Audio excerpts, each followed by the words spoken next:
अविस्मरणीय सफर. संध्याकाळी सूर्य मावळताना आसमंत लालसर झाला होता. समुद्राच्या लाटा हळूवार किनाऱ्यावर आपले अस्तित्व उमटवत होत्या.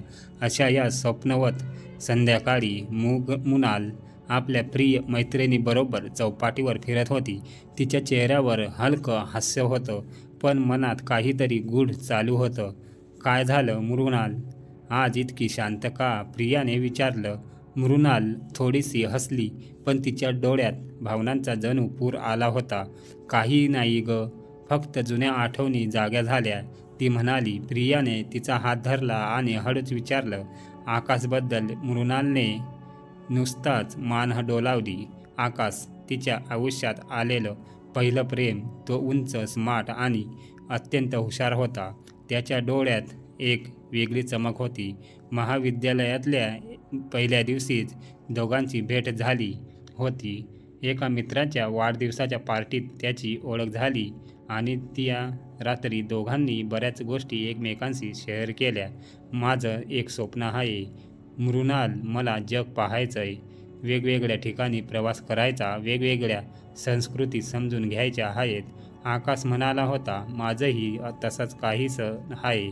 मला लेखिका व्हायचंय, प्रेमाच्या गोष्टी लिहायच्या आहेत." मृणालने सांगितलं होतं. त्या रात्रीपासून त्यांच्यात एक वेगळं नातं निर्माण झालं. ते दोघं एकमेकांचे चांगले मित्र बनले. नंतर हळूहळू त्यांचं मैत्र प्रेमात बदललं आणि पहिलं प्रेम आणि स्वप्न. त्यांच्या प्रेमकथेची सुरुवात अत्यंत सुंदर झाली. मृणाल आणि आकाश एकत्र वेळ घालवू लागले. कधी कॅफेमध्ये, कधी ग्रंथालयात, कधी समुद्रकिनारी बसून आयुष्याच्या गप्पा मारायचे. एके दिवशी आकाशने तिला विचारलं, "मृणाल, तुला खरंच वाटतं का की प्रेम हीच जगण्याची खरी प्रेरणा आहे?" ती हसली आणि म्हणाली, "हो, प्रेमाशिवाय आयुष्य अपूर्ण आहे." "मग आपण कायम एकत्र राहणार ना?" आकाशने तिचा हातात हात घेत विचारलं. "हो." मृणालने डोळे मिटून उत्तर दिलं. अचानक आलेला वळण पण नीतीला काही वेगळंच मंजूर होतं. आकाशला त्याच्या करिअरसाठी परदेशात जायची संधी मिळाली. त्याला ही संधी सोडायची नव्हती, कारण तेच त्याचं स्वप्न होतं. "मृणाल, मी परदेशी जातोय," तो म्हणाला. "किती दिवसासाठी?" ती काळजीत पडली. "कदाचित कायमचं." हे ऐकून तिच्या मनाला मोठा धक्का बसला. आकाश तिच्या आयुष्यातला अविभाज्य भाग झाला होता आणि आता तो दूर जाणार होता. "आपलं काय?" ती हळूच विचारलं. "आपण कायमचं एकत्र राहू शकत नाही का?" "मी परत येईल मृणाल, पण तूही तुझ्या स्वप्नांवर लक्ष दे. लेखिका हो, प्रेमाच्या गोष्टी लिही आणि त्यात आपल्या प्रेमाची आठवण ठेव."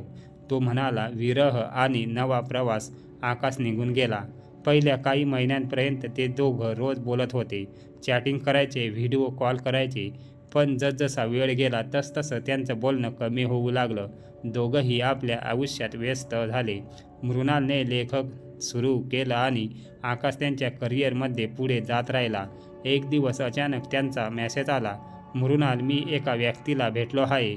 मला असं वाटतं की मी तिला प्रेम करायला लागलो आहे." त्या क्षणी तिच्या मनावर वज्राघात झाला. तिने फोन खाली ठेवला आणि निशब्द झाली. डोळ्यातून अश्रू वाहू लागले. पहिलं प्रेम संपल्याचं वास्तव तिला स्वीकारावं लागलं. नवी सुरुवातल्या घटनेनंतर काही महिने मृणाल स्वतःला सावरत होती, पण हळूहळू तिने स्वतःसाठी एक नवीन प्रवास सुरू केला.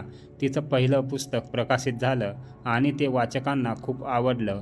आज समुद्रकिनारी उभी असताना तिला आपल्या प्रवासाचा पूर्ण पट नजरेसमोर उमटताना दिसत होता. ती प्रेमात पडली, तिने विरह अनुभवला, पण त्याच वेळेस स्वतःसाठी एक नवीन ओळख निर्माण केली. प्रियाने तिच्या खांद्यावर हात ठेवला. "मृणाल, तुझ्या प्रेमकथेचा शेवट खूप वेगळा आहे, पण त्याच वेळी तू स्वतःला हरवू दिलं नाहीस आणि हेच खरं आयुष्य असतं." ती हसली आणि समोर पसरलेल्या अथांग समुद्राकडे पाहत म्हणाली, "हो, प्रेम म्हणजे फक्त कुणासमोर राहणं नाही, तर एकमेकांना समजून घेणं, स्वीकारणं आणि गरज पडल्यास त्यांना मुक्त करण्याची ताकद असणंही प्रेमाचाच भाग असतो."